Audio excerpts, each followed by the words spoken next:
Hello, and welcome to episode 4 of Elves, Rings, and Nerdy Things. I am your co-host, Sam Marvin, here with Sean Briggs. Sean, how you doing?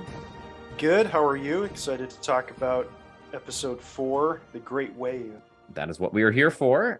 Before we jump into that, let's give a quick shout out and plug for Elves, Rings, and Nerdy Things. Please find us on Facebook, Elves, Rings, and Nerdy Things. Join the Facebook page, like us, follow that page for updates, engage with the comments and questions and polls that we've posted there. If you have any direct feedback, you can also email us, elvesringsnerdythings@gmail.com. If you are listening to us on a podcast app, please subscribe and share us or give us a rating. Yeah, if you have any friends or family that love nerdy things or Tolkien or are interested in Rings of Power, please share. It helps us reach more people and it gives us validation and a sense of purpose. That's right. That's all we're really looking for is validation from the listeners. From the external society. All I do now is check our Buzzsprout page to see the next download when we tick up from 1 to 2 to 3. That fourth and fifth download, that's all I need. Excited to talk about The Great Wave, episode 4 of Rings of Power. We're going to quick go through our recaps of the episode. I'm going to cover what happens in episode 4 with Galadriel and Numenor. Sam will take over with Arondir and the dwarves. Then I'll round us out with Tir Harad and what is now Mordor. So in Numenor in this episode, we see Queen Regent Miriel has a vision of a great flood while she's apparently blessing babies. This flood then destroys and takes over the island of Numenor and takes her with it at the very end of the vision. We cut to a town square where people in Numenor begin to spread fear about the elves taking over. Pharazôn promises that elves will never own Numenor. One of the cool moments in this scene, we see Numenorians complaining that elves live forever. They don't tire. They'll make much better workers than us, so there's no way we can have them here. And that fear begins to spread amongst townsfolk, and we almost have a somewhat rebellion. Galadriel then tries to talk to the Queen Regent, tries to get her to commit to combating Sauron in the Southlands now that Galadriel knows where exactly Sauron is trying to rise again. Galadriel is a little too sassy and she gets sent to jail for trying to talk to the true king, who is Miriel's father, who has been banished to a tower. Isildur, we cut to him on the sea. It again whispers to him while he's doing his training to be in the Sea Guard. He gets himself and his friends kicked out. We cut back to the jail. Galadriel is forced to leave. Well, the island of Numenor. She's supposed to leave the island altogether. She escapes the jail to go see that deposed king that she had talked to Miriel about. Learns of the Palantir from Miriel and sees the exact vision of the flood that Miriel has seen in the past. The whole idea of this is that men have provoked the anger of the Valar, and Miriel and Palantir's vision, the King Palantir, they see that an elf coming to the island as a sign of the imminent danger. And including in that are the petals of the white tree falling are supposed to be the tears of the Valar, meaning that they have lost the favor of the gods. And in both visions that we see shots of, and Galadriel's and Miriel's, included in that, we see the petals falling. Galadriel is about to sail back to Middle-earth when the petals do begin to fall in real life. Miriel looks around, Elendil looks around, sees them, and they both have a very worried look on their faces. We can take it that at this point, they are believing that the Valar then don't want her to leave, that maybe sending Galadriel away is the wrong thing to do. Miriel then changes her mind and then commands an army to aid the elves in the Southlands. And then we end all the scenes in Numenor with volunteers offering their services to join the military that are going to go to Middle-earth and help the elves and help the Southlanders in the fight against Sauron. Sam, what happened with Elrond and the dwarves. In this plot line, we open with Celebrimbor and Elrond observing the progress of the tower. Celebrimbor is reminded of Arondir, Elrond's father, and recalls a conversation in which Arondir told Celebrimbor that his son, meaning Elrond, would help Celebrimbor in the future. Celebrimbor then relates his suspicions of Durin and the dwarves to Elrond. Elrond seems to agree with him. We then cut back to Khazad-dûm, where Elrond is speaking to Disa about Durin's whereabouts. She is a little evasive, we'll say. He's kind of poking holes in her explanations for his whereabouts. Later, we have a scene of Elrond eavesdropping on Disa and Durin, through which Elrond learns that Durin is mining beneath the Mirrormere, which is a book readers will know that the Mirrormere is a sacred lake to the dwarves. Elrond then goes looking for this location. He discovers a secret door, opens it, and then meets Durin, who is surprised and angry to find Elrond reigniting the suspicions that Durin had about ulterior motives. There's a tense scene in which Durin extracts an oath from Elrond. Elrond swears on his father's memory. This is the second mention of Eärendil in this plot line. After the oath is extracted from Elrond, Durin reveals Mithril to him, and then a cave-in interrupts their conversation. We learn that there were dwarves, or we understand that there were dwarves trapped in the mining shaft as a result of this cave-in. The next scene that we have with the dwarves is Elrond observing a ceremony in which Disa, through song or resonating, is asking the mountains to deliver the surviving dwarves alive. Durin then enters and says that the dwarves have been recovered, but that his father has shut down the Mithril excavation.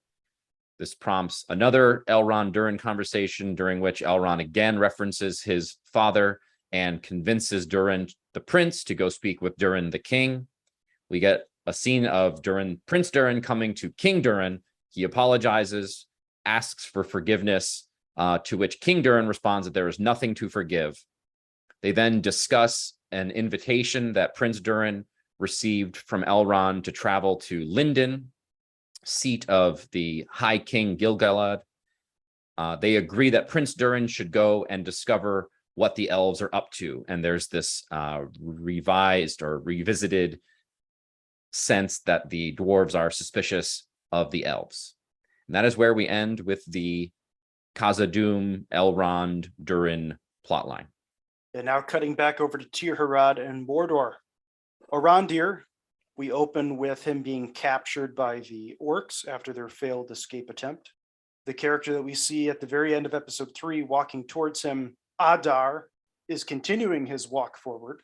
He comforts a dying orc before putting him out of his misery, and he seems in the moment he's upset and saddened by the passing of this orc.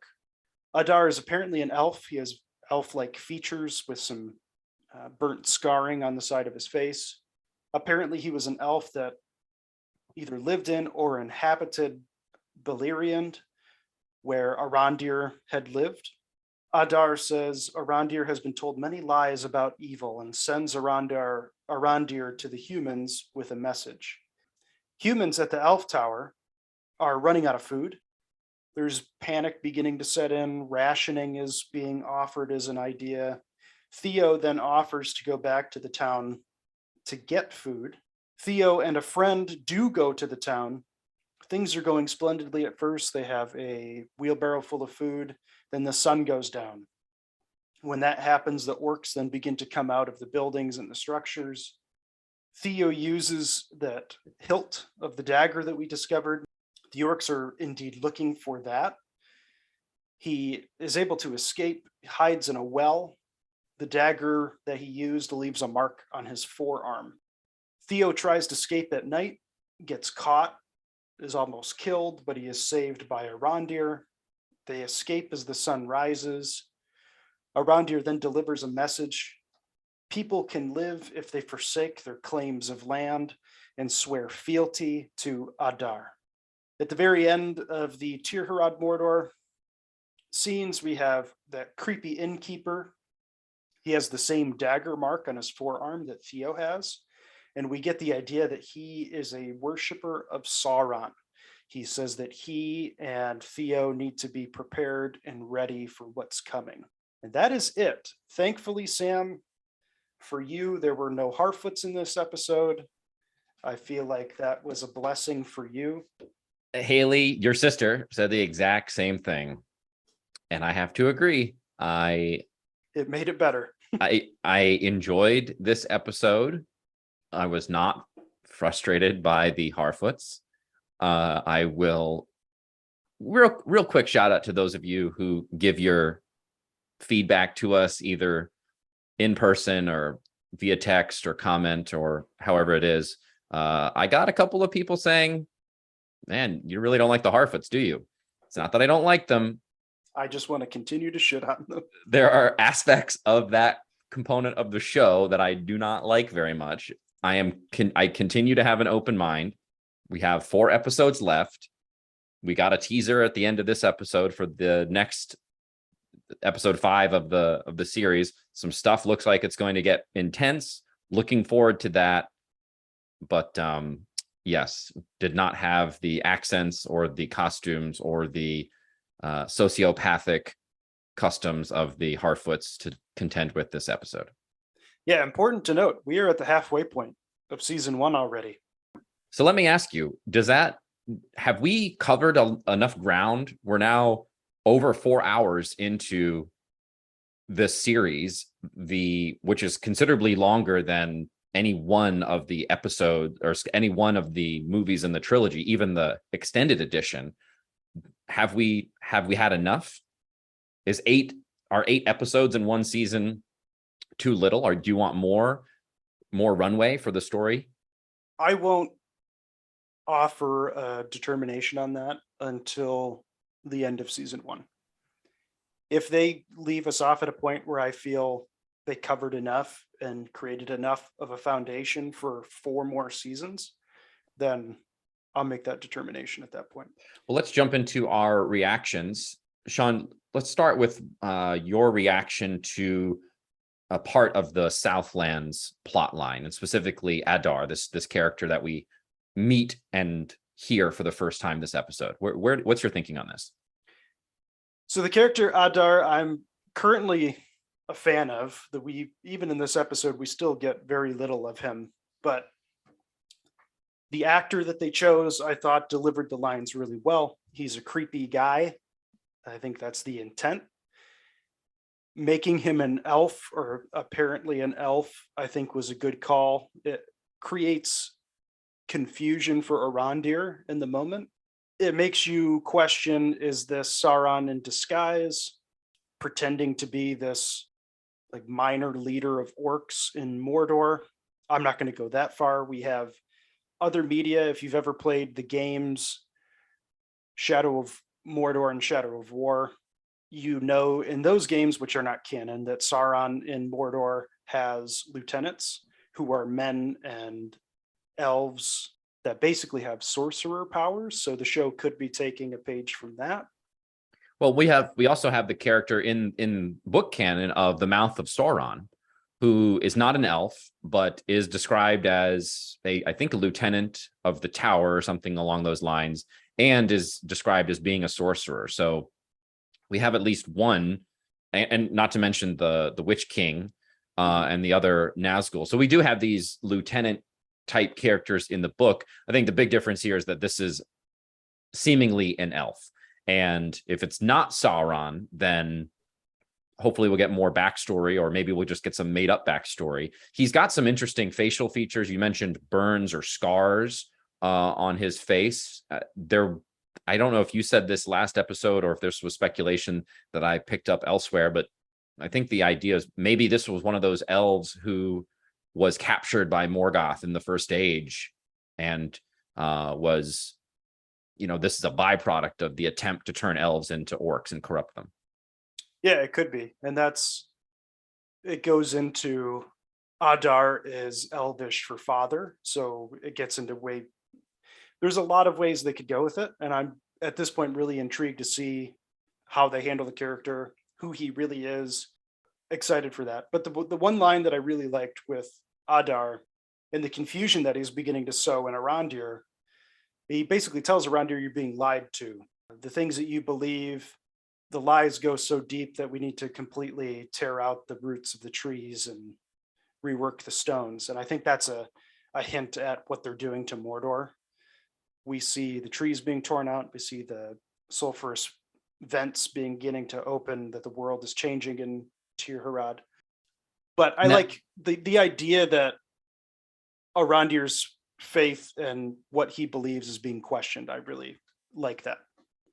And Adar's line about you've been lied to, it goes down to the roots and the stones. That leads him to a very interesting line about to undo them would require recreating the world, and that's something only the gods can do, and I am not a god yet, which is an interesting line if this is Sauron in disguise. Even if it's not, it's still an interesting line. Do you think that is something that, well, hopefully we have a way to get more screen time with Adar. I don't know how he's going to be. Oh, for sure. And the only reason I think he could be Sauron, we know Sauron has to get to Numenor at some point. We have the army of Numenor sailing to the Southlands to combat whatever is growing in Mordor. We could be led into a situation where Adar, aka Sauron, is trying to be captured to go to Numenor.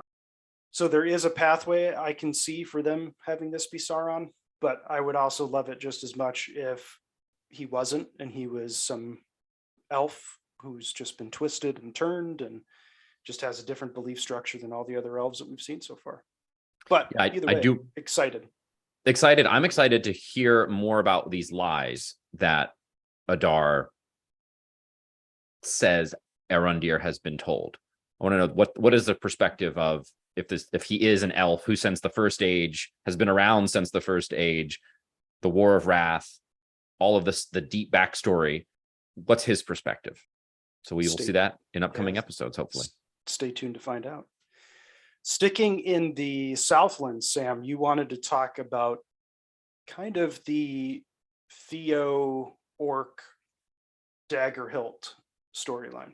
So we get some good scenes in this episode of the Southlands plot. We see this furthering development of Theo and his relationship with this hilt that he's recovered. We see the compulsion to continue holding it and looking at it. He uses it for the first time to defend himself. The first time he uses it, he has a cut on his hand in the barn, and one drop of blood, if you remember from like episode 2, goes down his hand and touches the dagger, and then the dagger goes up. This is the first time we see him like hold it at that angle where it is like intentionally use it. Yeah, design to like go into his forearm. Yes. So we see him use it intentionally for the first time, seeming to understand the interaction between his blood and the growth of the blade. He uses it to defend himself from the orc. We also see him roll several natural 20s in hiding and escaping from the orcs. Some of those scenes were a little bit much for me, I will say, where he's right next to orcs. They're actively looking for him, yet they can't see him. We have one orc who maybe smells him and then quickly goes in the other direction. These are minor nitpicks about this. It sometimes it does, I think, detract a little bit from the fantasy of the show when you have this character Theo, who was seemingly wounded to the point where we see him bandaged later on. He has a hard time running later on, but he's able to evade these orcs who are fine. Are fine, and they're looking for him. Yeah, the one scene out of all of that really bothered me, when he's hiding in the well. An orc comes up, drinks water out of a bucket, drops the bucket, starts to walk away, the bucket hits Theo in the face, and he screams or makes a noise. The orc turns around and looks. By the time the orc gets back to the well and looks down, Theo is submerged underwater, and the water is perfectly still. Yeah. And it took 5 seconds to walk to the well and look down. And then I will add, the orc immediately just walks away. Yeah, he's like, where any other villain, like, again, these are the orcs who are supposed to be smart enough to interpret that symbol as being a map, but aren't smart enough to just wait 20 seconds for somebody to run out of breath and have to lift their head above water. And when the orc is just as far away from the well as he was when he heard the bucket hit him in the face, Theo, instead of knowing that there's orcs looking for him, and one just came up to look for him in the well, instead of just quietly coming up and taking a breath of air, he bursts out of the water with a gasp. And that's like one of those scenes, like the direction. I wish someone with a little bit more common sense was on set that day and was just like, well, this doesn't really make a whole lot of sense. I wish someone was around to do that. But that was just one thing that really bothered me, especially with that whole scene with Theo and the hilt and all of that. I agree with you. The real drama in the Theo stuff is his seeming temptation to evil. And that is what I want to see more of. The show doesn't need to be written to put him in these extreme situations continuously that beggar belief that this kid is physically capable of these things, until we see somehow that he's being strengthened by evil, and that is what is causing this draw. That has not yet been made clear to the viewer. Mm-hmm. The final thing in my reaction to the Southlands plot is this slow-mo chase scene through the woods. So Sean mentioned that Arondir comes and basically rescues Theo from what is certain to be either death or serious injury at the hands of an orc. He then says to Theo, "They're coming." And then we immediately cut to a slow motion chase through the woods. A whole group of orcs are chasing them, shooting arrows at them. We have this scene from one of the earlier trailers of Arondir catching an arrow, turning around and using it, shooting it back at the orcs. Eventually, Bronwyn, Theo's mother, reunites with them, and the three come out of the woods into a field. The sun is rising. The orcs, there's a tense kind of standoff as the orcs seemingly don't threaten anymore because the sun is out. And then the three of them continue to walk off slowly. I watched the Fellowship of the Ring Friday night, and I finished it this morning. This is very, very, very similar to scenes in Moria, where after Gandalf falls to the Balrog, there is somber chorus. There's a somber chorus in the soundtrack. There is slow motion. You have these emotional reaction shots. There's still the escape from Moria, and you have arrows flying, which again, we had arrows in this scene. You have the hobbits crying. You have Legolas and having a emotional reaction. Aragorn is trying to rally the troops and get everybody moved off. Very similar. Even that line earlier, Arondir saying "they're coming," that's in the book that Gandalf reads in the Tomb of Balin. So you have these very similar scenes, but I thought that the chase scene in this episode was not the time to do a slow motion, somber soundtrack accompaniment. This should have been a tense chase scene shot at full speed with kind of faster paced music. The time for a kind of somber reaction is not now. They're getting out of danger. They're not lamenting the death of a companion. Yeah, it was still hopeful. And by making the somber music, the moment Bronwyn came in, I was like, she's going to die. Yes. I thought the exact same thing. But then they were fine. And I was like, well, it seems a little odd. But then your point that it's a lot like that post-Moria scene. There's a lot of criticism in the internet world of there's too many scenes and lines that are too similar to the Lord of the Rings films. And this is just another one of those where people are going to complain about it for good reason. I wish the show would be more on its own, but we'll see. Hopefully they begin to pull away from that a little bit more. Yeah. I mean, we talked about it before. The show needs to stand on its own. Don't steal the cinematography and the music from the Fellowship of the Ring to make us feel different feelings from what we should be feeling in this scene. We want the excitement of the chase. We want the relief that Theo's reunited with his mother, that Arondir and Bronwyn are reunited because there are feelings there. We don't want this who should we be mourning right now feeling. It's confusing. There's discrepancy between what's actually happening on screen and the things that we're being told to feel. That's all we have on the Southlands for now. Sean, you wanted to talk about the Numenor, specifically the Miriel's vision. Yeah, so we see the potential of the downfall of Numenor, great wave coming over and destroying the island. There's you could draw comparisons between Numenor and Atlantis, with this great wave destroying a civilization that's at its peak.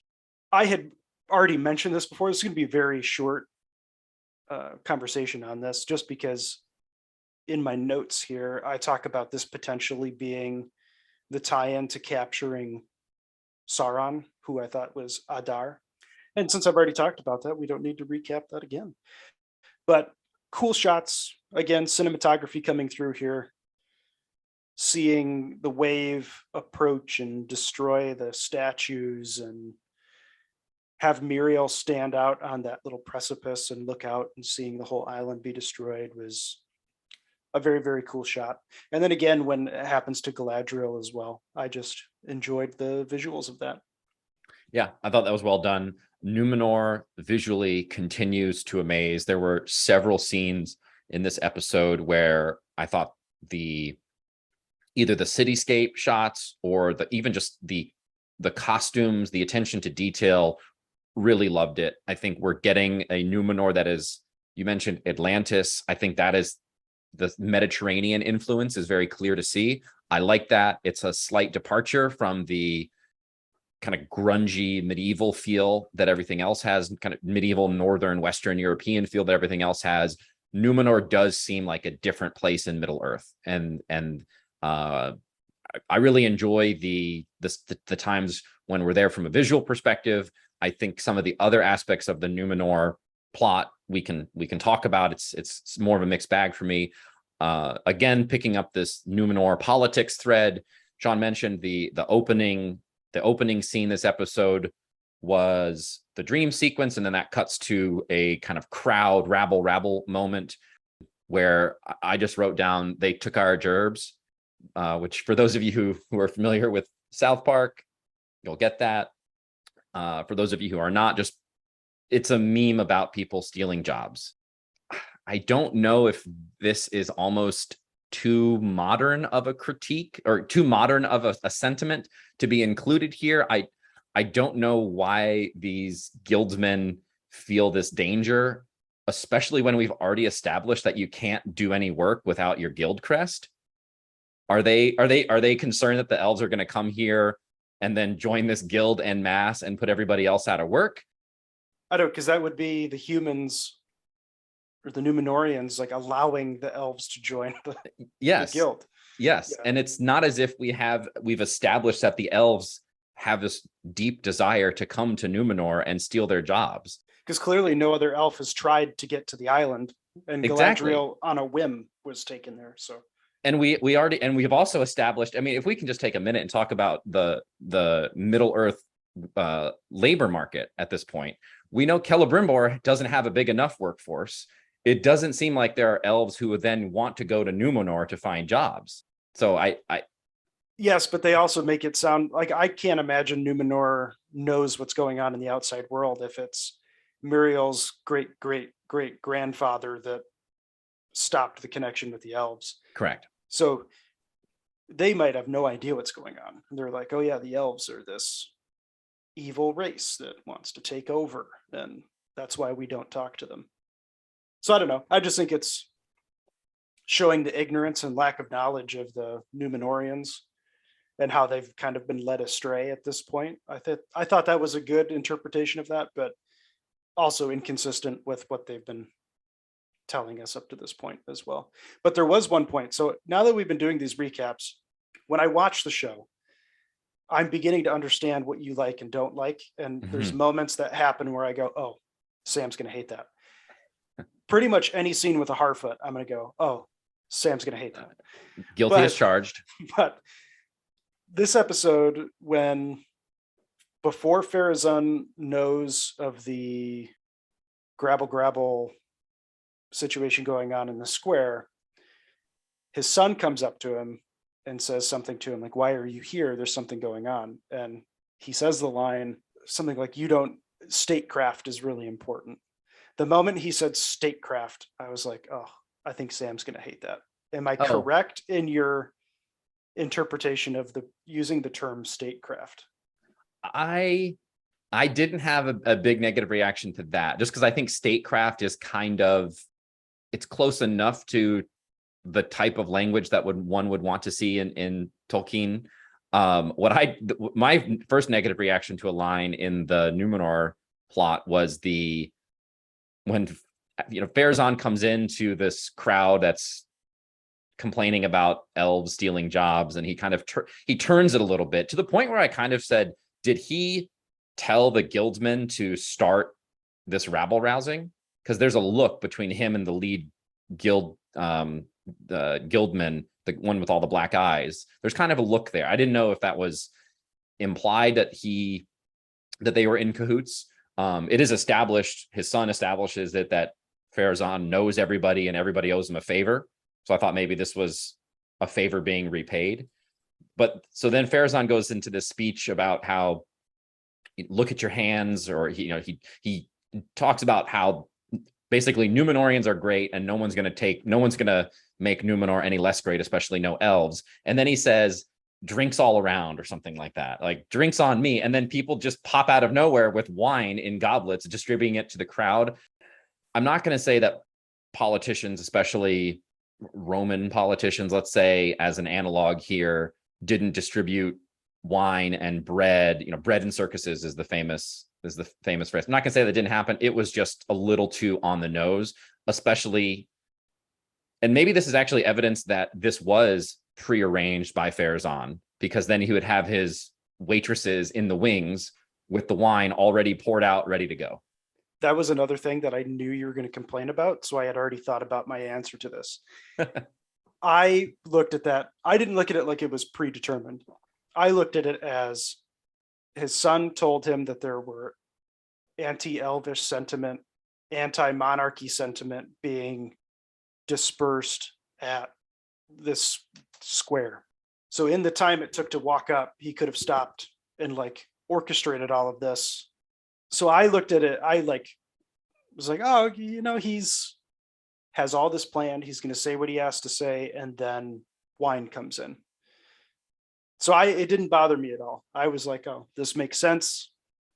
It actually, it bothers me less now that you've convinced yourself. I've convinced myself that he arranged it all to happen. So I'm fine with that. Now, to move on to the next point of reaction to the Numenorian politics, and this is, I almost wanted to call this like Galadriel character assassination. It's a little extreme. I think, Sean, you've mentioned you've used the phrase "trash the lore" in the past in prior episodes, and jokingly for the most part. Jokingly, okay. So this is an important point, because I think one of the challenges that any individual who's familiar with the books is going to have is putting aside what they know about characters who are in the Legendarium, putting aside what they know and just watching the show for what it is. So in the Legendarium, Galadriel is a member of royalty, which she calls herself a princess in the show. She mentions the Golden House of Finarfin, so those things are aligned with the Legendarium. We also, in her biography, she spent hundreds of years in the court of Melian and Thingol, who are the king and queen of the greatest kingdom in Beleriand during the First Age. Galadriel in the Lord of the Rings is this wise ruler giving counsel. In the show, however, Galadriel seems to be completely out of her depth, politically speaking, to the point where Halbrand points these things out to her. Who is a king, though? He's a king, but she has theoretically she's lived 10 times his lifetime. I was gonna say 10 might even be generous. Yeah, and she even, I wrote down that in the scene where she confronts Muriel and says, well, I want to talk to the real ruler. I want to talk to your father, the king.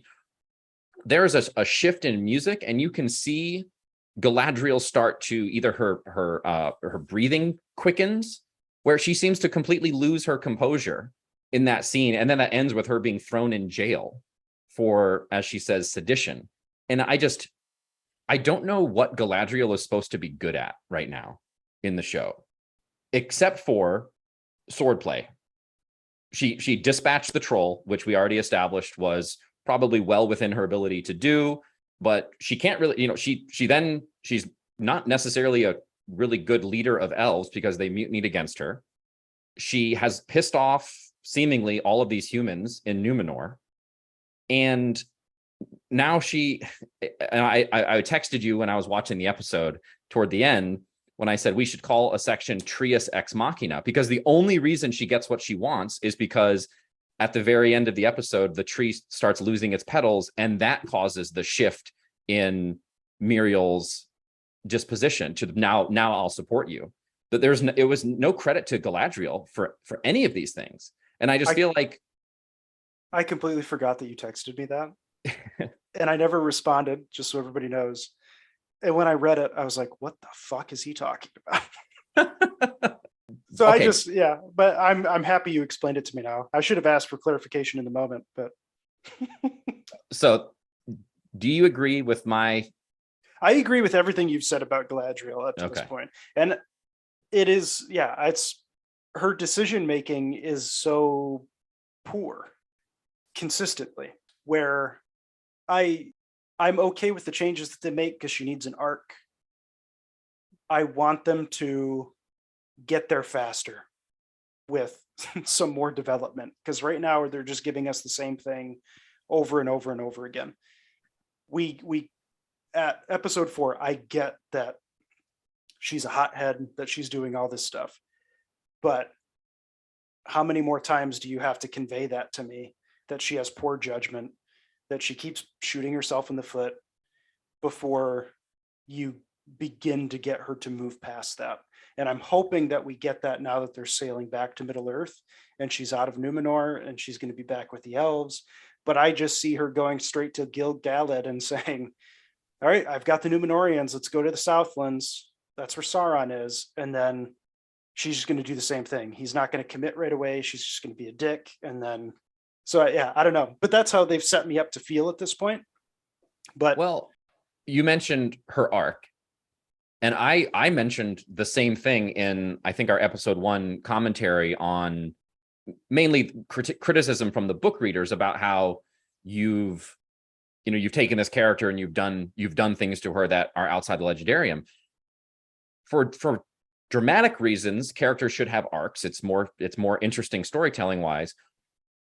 But when your character is established to be hundreds, if not thousands of years old, who many of your viewers will recognize as somebody who is supposed to be wise and calm and measured, to give them a character arc that takes them relatively quickly, especially in the actual lifetime of the character, from this hothead, impolitic, somewhat naive character to change from that in the course of the show is a little, it gives a rise to dissonance.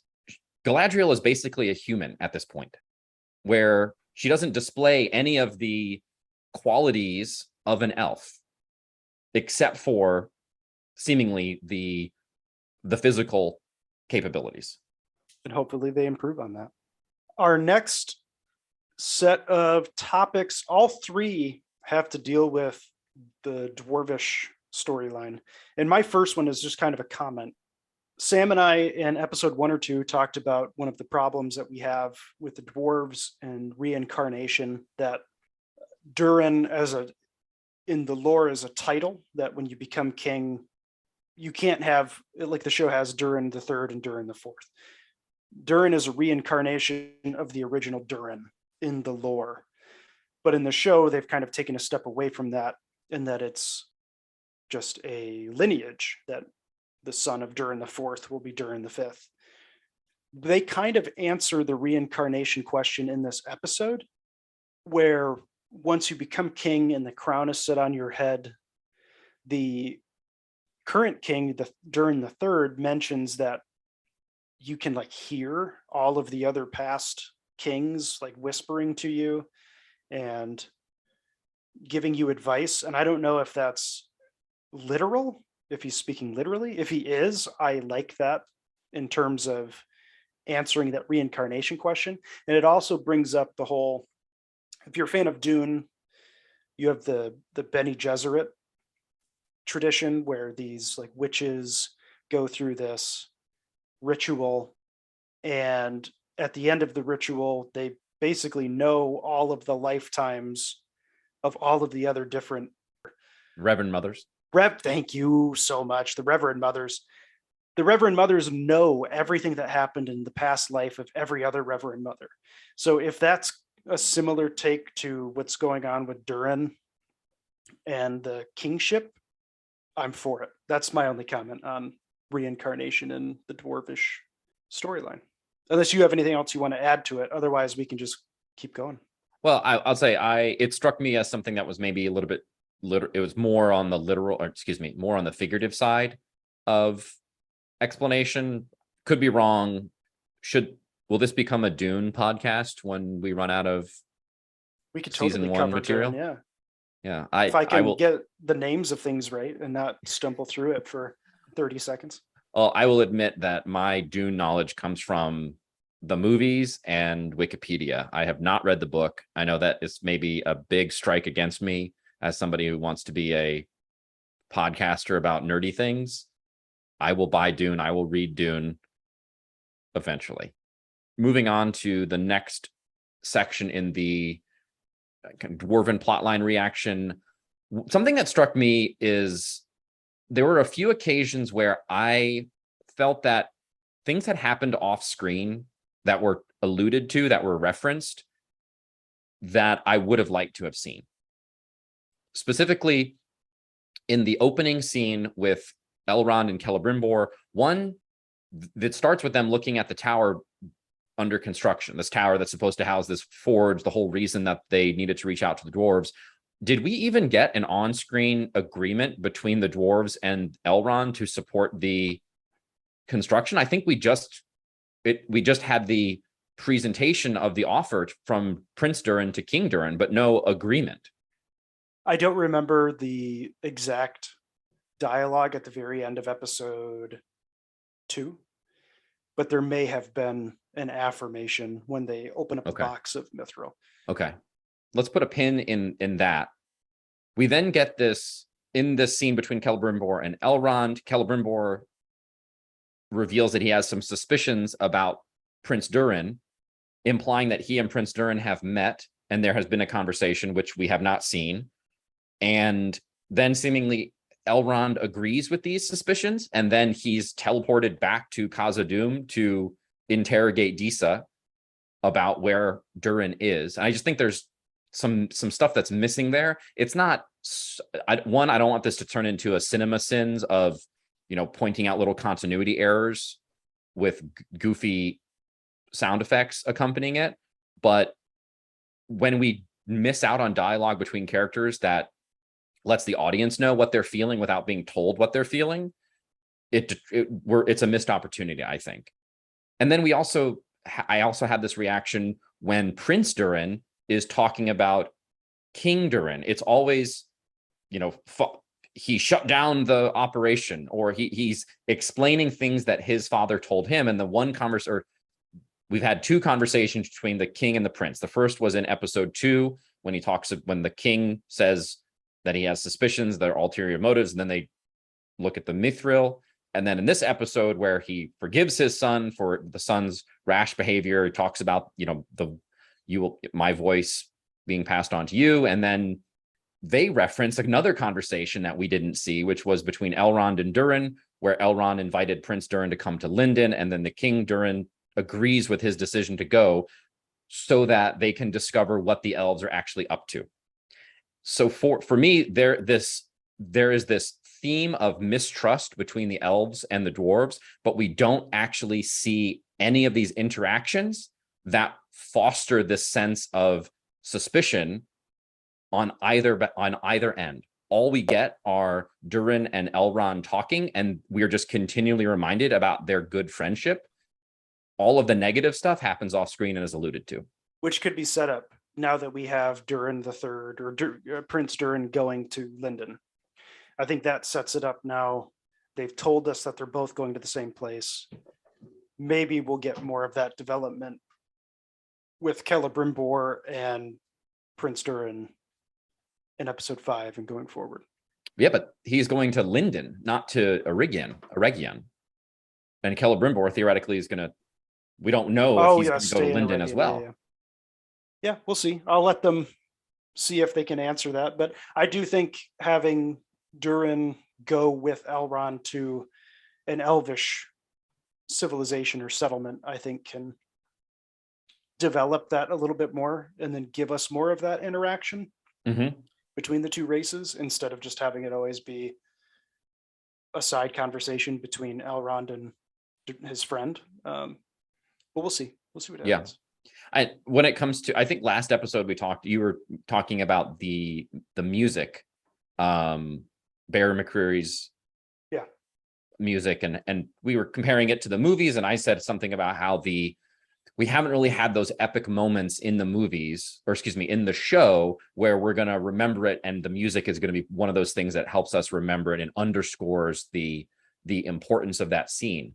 Just thinking about what if we saw on screen the agreement, the ceremony where the dwarves and the elves agree to work together, that would be one of those occasions where we are witnessing history. The first time the elves and the dwarves work together, and you've got Celebrimbor and Prince Durin shaking hands, and Elrond is looking satisfied with what he's done, and this the kind of inaugurating a new era. And then maybe there could be introduced into that, an undercurrent of this ongoing suspicions, but that all happened off screen, and seemingly enough time transpired since that happened where the tower is already significantly underway.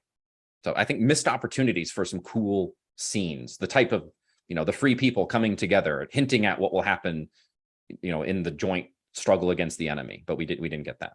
And speaking of the dwarves, one of our last topics that we wanted to talk about was Mithril. In terms of the end result of the mining, we've kind of hinted that it's common knowledge, if you've read the books, if you've seen the movie, this civilization that we're in Khazad-dûm is completely destroyed by the time Peter Jackson's trilogy comes around. That is because that substance that we see at the end of episode 2 and throughout episode 4, this mithril, they dig too deep and too greedily, and they basically unearth a Balrog that has been dormant underground. The Balrog then destroys everything. Sam and I have talked in previous episodes that downfall, because it is mithril, could be at the end of season 1. But it seems as though they have created a storyline that kind of pauses the introduction of a Balrog. As long as King Durin the Third is in power, there will be no mining of mithril. And that sets it up for Prince Durin to be very upset about that, and he wants to continue mining. So my current theory or forecast is that Prince Durin will eventually take over in like season 2, maybe season 3. Mining is going to continue under him, and then he will then cause the downfall of Khazad-dûm, Elrond's friend. I think for fans, introducing mithril this early on, I think was kind of a little bit of a jump scare to get people talking about the fall of Khazad-dûm and the fall of the dwarves. But because we don't even have rings created, the dwarves haven't gotten their rings of power, Sauron hasn't interacted with them at all, I think we'll get that later, and I think Elrond's friend is going to be the cause of the downfall. That's my speculation at this point in terms of mithril. Well, if we're entering the realm of speculation, can we talk about images that we've seen in the teaser trailers for this season, which include a Balrog? Yeah, feel free. So I hope you are right that we do not get the Balrog in Moria this season, but that means that unless that Balrog was a flashback to the earlier struggles, in the War of Wrath between Morgoth and the elves, then we may get a Balrog this season. My reaction to the Mithril plotline is I don't quite understand the tension between Prince Durin and King Durin around the Mithril. Again, we don't get a lot of scenes between them. I would better understand Prince Durin's motivation to continue mining the Mithril if Khazad-dûm wasn't already so impressive, right? If again, I just watched The Fellowship of the Ring. You described that scene earlier. Gandalf says, as they're walking through Moria, Gandalf says the wealth of Moria was in Mithril. It doesn't look like the dwarves are doing that bad right now. So I don't quite understand why it's so important that we start mining this Mithril. But I guess that is what we will discover with the remainder of this season. And then, as you said, I do hope that it's in future seasons that we'll see this maybe a greater apex of the civilization and then the downfall. All right, our final section is around timelines. This is something I wanted to discuss. I think this has been a challenge for me this season so far, is understanding the timelines. We had episode 1 end with the meteor, which we saw the reactions of all of the major characters. The meteor was referenced this episode by Waldreg, who is the innkeeper, the man who was holding on to this hilt. He references it as an omen that Sauron has returned, and he then says a few weeks back. So at least the Southlands plot is a few weeks advanced from the meteor. We also, yeah. Shout out to Don Marshall 72, who has, if you follow him on TikTok, he also has a podcast, but he had a theory that I am in love with. Mm-hmm. And that scene from episode 1 with the meteor going across the sky, those all happened at different time periods.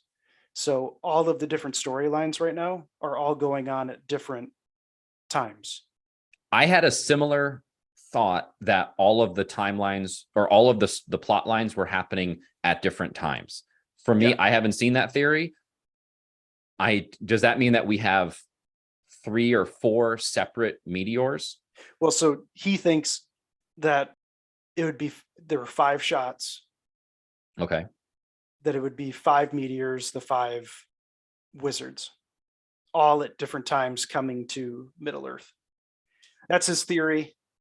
When he said it, I jumped at it a little bit. So like the whole Tir Harad Mordor sequence could be happening 100 years before what's going on with the Harfoots. You know what I mean? Yes. I think this was something that I reacted very negatively to during season 1 of The Witcher. And that was me not exercising enough patience, not being familiar with the base literature. I actually didn't like it to the point where I stopped watching after episode 2 or 3, and then only came back to it some months later after I think you convinced me to give it another try, which I'm glad I did because it was, really good once you understood that there were multiple timelines. I don't know if there's enough here to really say that there is, or that we do have multiple timelines. However, that might be a way to address some of the other discrepancies in the timeline that I feel are there, such as I think it's in episode 1 where the elves receive Gil-galad's announcement that the days of peace are upon us, and it's a recall basically to come back to Lindon from Tir Harad. That would have taken weeks to go, if not longer, to travel from Lindon all the way to what will become Mordor. So, and I think those are different groups of elves, though. But they reference a message from High King Gil-galad. True, but that could just be a message being sent out across like the different realms that, the High King of the Noldor has said that the fighting is over. Because the look of the elves is entirely different. I don't know. I get the feeling that they are not associated with the Noldoran Gil-galad elves, but because we haven't even seen Sindarin elves then at this point, if those are in fact You mean Sylvan elves? Sylvan. I think Sindarin is the same in terms Uh, of like the language, like it's the well, Sindarin language, the Sylvan elves, Sundar. I think, speak Sindarin. I don't know if we've had any Sindarin in the series, but even if these elves are only loosely associated with Gil-galad, where they don't, they're not direct subjects, they still reference a message that they received from Gil-galad, even if it's just an announcement, a courtesy announcement to all of the elves out there. That message still needed to travel from Linden to Tirharad, which is not an insignificant distance. And I've already mentioned this multiple times, and I hate to be kind of the stick in the mud about this, but the time jump, space jump aspect of this is distracting. And I have to say, too, I don't trust the writers of the show not to make mistakes because of things like the Galadriel horse scene, where it's such a discrepancy between what they were going for and what they wanted to achieve. I think if we have multiple timelines, that will resolve some of this. If it turns out to be the 5 wizards, then we still need to square the issue of all of the evil, all the evidence that the one meteor man that we've met is evil. We'll see. We will see. All right. That brings us to our final section of the podcast, Not Nerdy Enough, where we establish whether or not Sean and I are qualified to continue hosting this podcast. Last week, Sean had a real challenging quiz for me. I think I was credited with 6 out of 10 on the day of. Then I did a little bit of research, and I need to tell everyone that one of my answers was actually incorrect. Sean gave me a point for high pass when he was looking for the pass of Caradoras. High pass and Caradoras are different. I was wrong. I got 5 out of 10. Sean, you're going to have to host the podcast alone from now on. I didn't know if we had ever set like a standard of what we need to hit, but is it 50% is a fail? Is that what we're going to? We need at least 60%. Let's just say 50% of the time I'm 100% not nerdy enough. Okay. Sounds good. Well, I'm not feeling optimistic about this one. I only got 7 right. Episode 2. So we'll see how this one goes. We will see. I have faith in you. Let's jump right into it. This is Not Nerdy Enough, Sean's second go at the trivia portion of our podcast. We have 10 questions here pulled from all over, both the J.R.R. Tolkien Legendarium, his personal biography, the movies, anything that is related to the matter that we are discussing. So jumping into our questions. In the First Age, who was Gorthower, which is Sindarin for terrible dread? Was it a dragon? Incorrect. This was another name for Sauron. Staying in the First Age, what was the original name of Tol in Gowerhoth, also known as the Island of Werewolves, a fortress of Sauron? Thangorodrim. I know it's wrong. Minas Tirith. This was the original Minas Tirith. That's the name of the fortress. It was built on the island of Tol Sirion. I will say, Sam, my first quiz for you was super easy. Well, yeah, I thought of me with 2 tough ones. I thought of your quiz for me. Your first quiz for me when I wrote this question is you asked me what was the original name of Minas Morgul, which was Minas Ithil, and I asked here for what was the original, or what was the first Minas Tirith. Either way, I'll have to continue to calibrate. I will remember this. I'm expecting a really hard quiz next week. That's fine. All right, question 3. The Harfoots are one of 3 branches of hobbits described in the Legendarium. Name either one of the other 2. Again, it's going to be wrong, but Brandy Bucks. The Stores or the Fallowhides. All right, next question 4 here. Who is the hobbit that at the Battle of Greenfields knocked the head off the Goblin King Golfimble, which then flew 100 yards through the air and fell down a rabbit hole, inspiring the game of golf? Again, I think this is going to be wrong, but Old Took. I'll give you partial credit. It is a Took. It is Bandobrass Bull Roarer Took. Okay. All right. Question 5. Which two dwarves attended the Council of Elrond, according to the Legendarium? Is it just Gimli and Gloin? That is correct. Question 6. What was the name of the literary discussion group to which J.R.R. Tolkien belonged, along with C.S. Lewis? I don't recall. That would be the Inklings.